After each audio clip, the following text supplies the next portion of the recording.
Voici la République de Nauru. Avec une masse continentale de 21 km² et un peu moins de 11 000 habitants, c'est la troisième plus petite nation du monde, derrière Monaco et la Cité du Vatican. Mais ce qui lui manque en taille est plus que compensé en termes de leçons économiques, car cette petite île du Pacifique Sud a été le théâtre de la récession la plus extrême de tous les temps. Par le passé, nous avons beaucoup parlé de l'impact considérable que peuvent avoir des ressources naturelles sur l'économie de nombreux pays, à l'image de l'immense richesse pétrolière dont jouissent de nombreux États du Golfe Persique. Mais lorsqu'elle n'est pas gérée correctement, la richesse en ressources naturelles peut parfois faire plus de mal que de bien à long terme, raison pour laquelle de nombreux économistes vont jusqu'à parler d'une malédiction des ressources naturelles. Cette minuscule nation insulaire du Pacifique est peut-être la meilleure étude de cas de ce qui peut arriver de pire quand on fait reposer son économie uniquement sur ses ressources naturelles et qu'on prend des mauvaises décisions par la suite. En effet, ce petit pays est passé de la pauvreté à la richesse pour finalement revenir à une situation pire que celle qu'il avait connue avant de s'enrichir. Tous les économistes peuvent tirer des leçons de l'expérience de Nauru, car c'est l'une des rares fois dans l'histoire où nous avons pu explorer clairement les mécanismes économiques à l'origine de ces essors et de ces effondrements économiques à une échelle aussi précise. Alors, comment Nauru est-il devenu le pays le plus riche du monde ? Quelles sont les erreurs qu'ils ont commises et qui les ont conduits à dilapider cette richesse ? Et enfin, comment ce minuscule pays s'est-il retrouvé plus mal loti à long terme ? Nauru a été découvert pour la première fois par les Européens en 1789, lorsqu'un navire britannique est passé à proximité d'un morceau de terre recouvert d'un plateau central verdoyant, envahi de palmiers et encadré de plages de sable blanc. La beauté naturelle de l'île a conduit les Britanniques à l'appeler Pleasant Island, l'île agréable. Quelques décennies plus tard, les premiers étrangers se sont installés sur Nauru, dont la taille équivaut à un tiers de celle de Manhattan. Au départ, on pensait que les ressources de l'île se résumaient à des noix de coco et des cochons, jusqu'à ce qu'un géologue britannique y découvre un minéral de phosphate à haute teneur. En gros, le pays n'est pas devenu riche grâce au pétrole, mais le scientifique a trouvé des excréments d'oiseaux desséchés et des algues. Ce qui était en quelque sorte encore plus précieux parce que ces ressources pouvaient être utilisées principalement dans les engrais, mais aussi dans les cosmétiques et le fourrage pour les animaux. Au tournant du XXe siècle, lorsque ça a été découvert, 80% de l'agréable île était riche de cet engrais naturel. Un trésor d'excréments d'oiseaux de mer accumulés, mélangés à des micro-organismes marins qui n'avaient pas encore été découverts à l'époque. Cela peut sembler dégoûtant, mais c'était la clé pour nourrir une population mondiale croissante, et c'était donc extrêmement précieux. Les droits d'exploitation ont rapidement été vendus à l'Allemagne, qui était le colonisateur de Nauru à l'époque. Au cours des années suivantes, environ 80 millions de tonnes de cette précieuse substance ont été exportées depuis la petite île, tandis que des ports d'embarquement, des installations de traitement et des industries connexes voyaient le jour sur un bout de terre à peine plus grand que Central Park. Par la suite, l'Allemagne étant très occupée avec la Première Guerre mondiale, l'Australie a saisi l'occasion pour s'emparer de Nauru. L'île était alors devenue un site d'exploitation minière offshore. Le phosphate était principalement vendu à un prix subventionné, qu'ils appellent en Australie les mate rates aux agriculteurs d'Australie, de Nouvelle-Zélande et de Grande-Bretagne. Malheureusement, à cette époque, des décennies d'exploitation minière avaient déjà détruit une grande partie du paysage naturel de Nauru. À l'époque, National Geographic décrivait le sommet de l'île comme une étendue de terre épouvantable, une véritable dégringolade par rapport au surnom initial, Pleasant Island. À partir de là, la situation s'est encore aggravée. Pendant la Seconde Guerre mondiale, le Japon a envahi l'île et a semé la terreur sur Nauru, en créant notamment des camps de travail forcés et en procédant à des noyades massives. À la fin de la Seconde Guerre mondiale, seuls 600 Naurusiens avaient survécu. Une fois la guerre terminée et le Japon ayant capitulé, l'île a de nouveau été rendue aux Australiens, qui ont continué à exploiter les trésors nauséabonds de cette dernière. Entre 1945 et 1968, les activités d'extraction du phosphate ont atteint de nouveaux records. Lorsque les Nauriens ont finalement obtenu leur indépendance, plus personne ne les obligeait à exploiter le phosphate. Mais à ce moment-là, toute l'économie tournait déjà autour de l'exportation de cette ressource naturelle. Le Nauru indépendant avait perdu un tiers de son île au profit des mines, et les habitants vivaient autour d'une étendue de terre devenue encore plus effroyable, une terre lunaire stérile. Toutes les économies sont limitées par leurs facteurs de production, la terre, le travail et le capital. Mais dans le cas de Nauru, ces limitations étaient extrêmes. Cette île a une population minuscule qui ne sait rien faire d'autre qu'extraire des pierres malodorantes du sol. La taille de la nation et sa position isolée dans le monde signifiaient que de nombreuses industries n'étaient tout simplement pas adaptées ou réalisables à cet endroit. Et bien que l'exploitation du phosphore ait apporté beaucoup d'argent à l'île, la majeure partie de cet argent avait été revendiquée par les nations qui avaient fait de cette dernière leur colonie. Les habitants n'avaient ni l'infrastructure, ni l'expertise nécessaire pour développer d'autres industries. Les exportations de phosphate ont donc de nouveau été augmentées pour traire la vache tant qu'elle était encore en vie. Ils n'avaient vraiment aucun moyen d'être compétitifs dans d'autres domaines.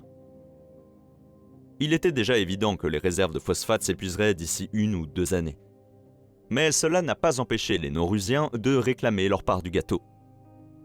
Cela a marqué le début de la période la plus prospère de l'histoire de Nauru, qualifiée par certains de la petite île la plus riche du Pacifique. Un peu plus d'1 décennie après son indépendance, Nauru est devenu le pays le plus riche du monde par habitant. En 1980, son PIB par habitant était de 27 000 $, soit l'équivalent de 88 000 $ aujourd'hui. À titre de comparaison, le PIB par habitant des États-Unis était de 14 000 $ à l'époque. Cela signifie que le Nauruan moyen était 2 fois plus riche que l'Américain moyen. Bien entendu, le PIB par habitant est loin d'être une mesure parfaite de la situation du citoyen moyen. Si vous voulez en savoir plus sur le PIB, regardez cette vidéo sur notre 2e chaîne. L'économie expliquée, l'essentiel. Cependant, le PIB par habitant reste la mesure la plus facile pour comparer les économies entre elles, et nous donne au moins une approximation grossière des niveaux de vie. Avec ses abondantes richesses en phosphate et son indépendance politique, Nauru s'en sortait finalement assez bien. On dit aux stars du sport de prendre leur retraite lorsqu'elles sont au sommet de leur gloire, et de nombreux habitants de Nauru ont suivi ce conseil. Après tout, ils pouvaient facilement compter sur l'éducation et les soins de santé gratuits offerts par le gouvernement et sur les redevances provenant des revenus du phosphate des propriétaires terriens. De nombreux habitants ont donc pu choisir d'être au chômage. D'ailleurs, à cette époque, toutes sortes d'histoires folles se sont produites à Nauru. Les voitures de sport étaient le bien de consommation à posséder, malgré la petite taille du pays. Il est possible de faire le tour complet de l'île en 1 heure, à un rythme tranquille, ce qui n'en fait pas l'endroit idéal pour les courses de dragster. Un chef de police a décidé d'amener une Lamborghini sur l'île, pour finalement se rendre compte qu'il n'arrivait pas à tenir dedans. La raison pour laquelle il ne pouvait pas conduire son nouveau jouet s'inscrivait dans le cadre d'une crise sanitaire imminente sur l'île. En 1980, un épidémiologiste a déclaré que Nauru connaissait une épidémie d'obésité. Les facteurs sous-jacents étaient l'augmentation de la richesse et les mauvais choix alimentaires.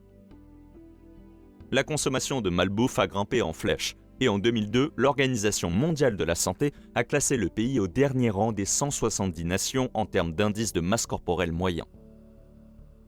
L'espérance de vie des Naurusiens n'était que légèrement supérieure à 60 ans. Les aliments indigènes sains, tels que les noix de coco et le poisson, ont été remplacés par des aliments importés, une autre conséquence de l'exploitation minière.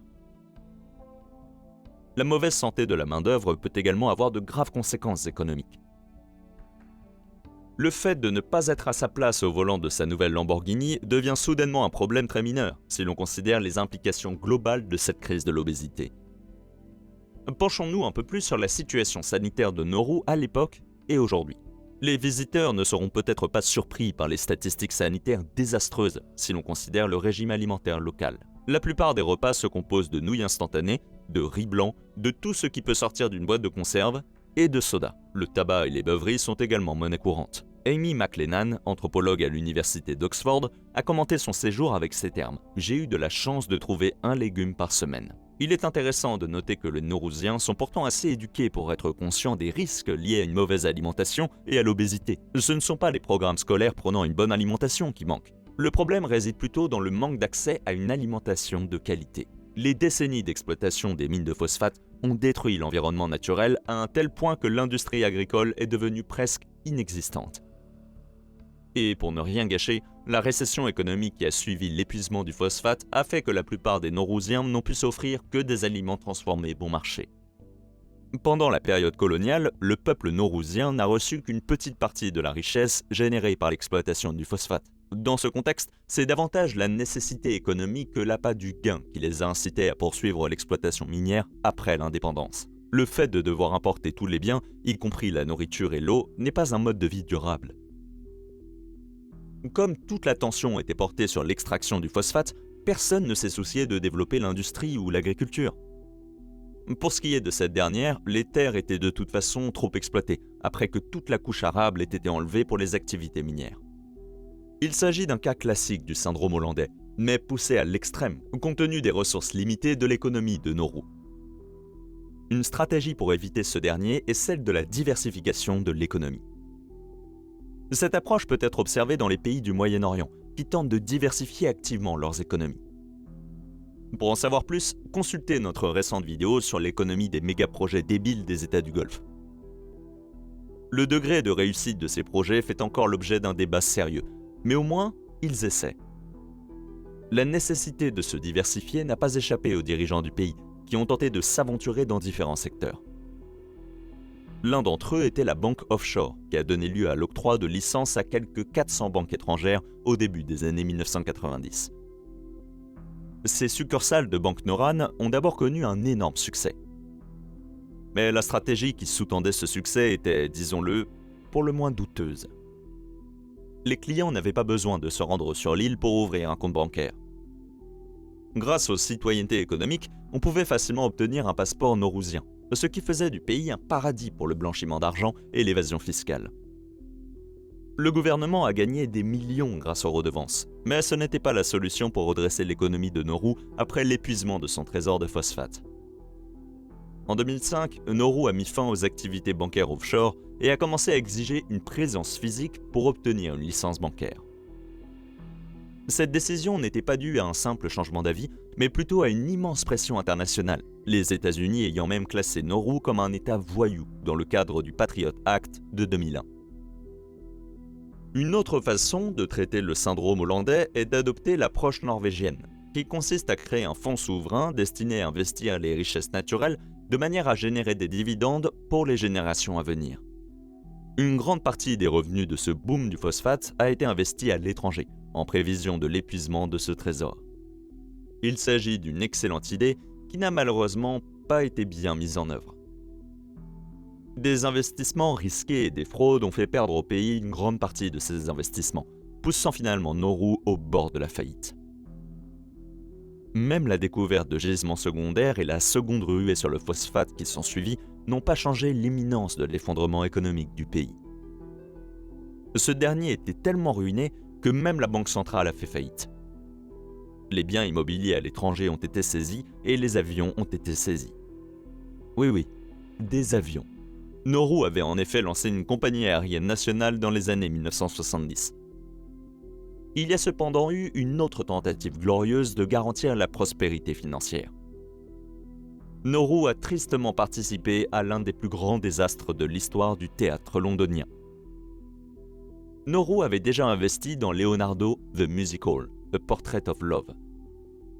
Cette comédie musicale mettait en scène un triangle amoureux fictif entre Léonard de Vinci, Mona Lisa et un soldat. Inutile de dire que la comédie musicale a fait un énorme flop, à un moment où Nauru ne pouvait se permettre aucune perte financière. En 2001, le pays n'avait donc plus de phosphate et ses investissements à l'étranger s'étaient presque tous soldés par un échec. Le chômage a grimpé en flèche, avoisinant les 90%, et le système scolaire s'est pratiquement effondré. Pour rappel, on parle bien du pays le plus riche du monde encore quelques années auparavant. Malheureusement, ce n'était que le début d'un des chapitres les plus sombres de la misère économique à laquelle Nauru a dû faire face au tournant du siècle. En 2001, le grand cargo norvégien MV Tampa a voulu accoster en Australie. Auparavant, l'équipage avait sauvé plus de 400 réfugiés, principalement afghans, d'un bateau en train de couler. L'Australie a refusé au MV Tampa l'entrée dans les eaux australiennes et a trouvé une solution dite pacifique, un camp de détention offshore sur Nauru. La qualité de vie dans le camp était mauvaise pour les 400 premiers réfugiés et les nombreux suivants. Ce camp a fonctionné jusqu'en 2007, date à laquelle la plupart des demandeurs d'asile ont été relogés, principalement en Australie.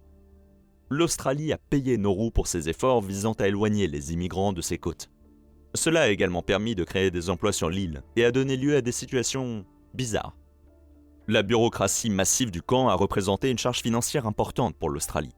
À un moment donné, le pays payait même pour faire fonctionner le centre alors que ce dernier abritait seulement 2 demandeurs d'asile irakiens.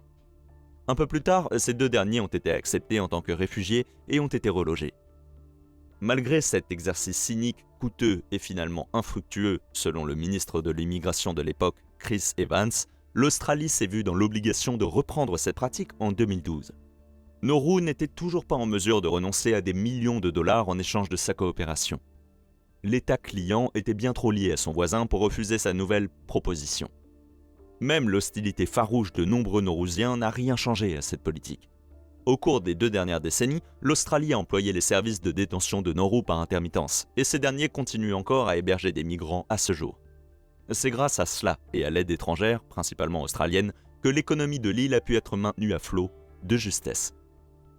James Njimea, un ancien pasteur de l'église congrégationaliste de Nauru, est né en 1911 et a pratiquement tout vu, même la comédie musicale.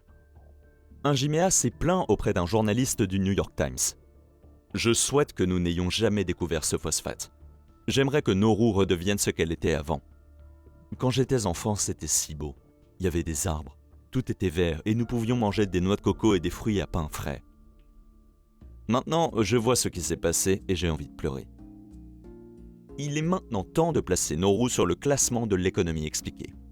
En commençant, comme toujours, par la taille.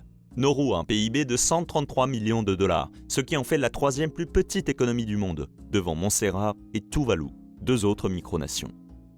Compte tenu de cette dernière, nous ne pouvons lui attribuer qu'une note de 1 sur 10. Le faible PIB est réparti sur une petite population d'un peu plus de 10 000 habitants. En 2021, le PIB par habitant s'élevait à 12 000 $, ce qui correspond presque exactement à la moyenne mondiale. Nauru obtient donc un 5 sur 10. La stabilité et la confiance ont été affectées par les mauvais résultats obtenus par le pays dans la gestion de ses richesses en phosphate, par sa brève aventure dans le secteur bancaire non réglementé et par sa politique controversée de création de centres de détention externalisés. Compte tenu de ces antécédents, nous ne pouvons attribuer à Nauru qu'une note de 3 sur 10. La croissance est peut-être l'indicateur le plus intéressant. Cette dernière était évidemment très forte dans les années 1970 et 1980, car les exportations de phosphate ont permis à Nauru de devenir le pays le plus riche du monde. Mais après l'épuisement de ce dernier dans les années 1990, le PIB a chuté de plus de 90%. Toutefois, l'économie a connu une forte croissance depuis lors, avec un taux de croissance annualisé moyen de 7% par an.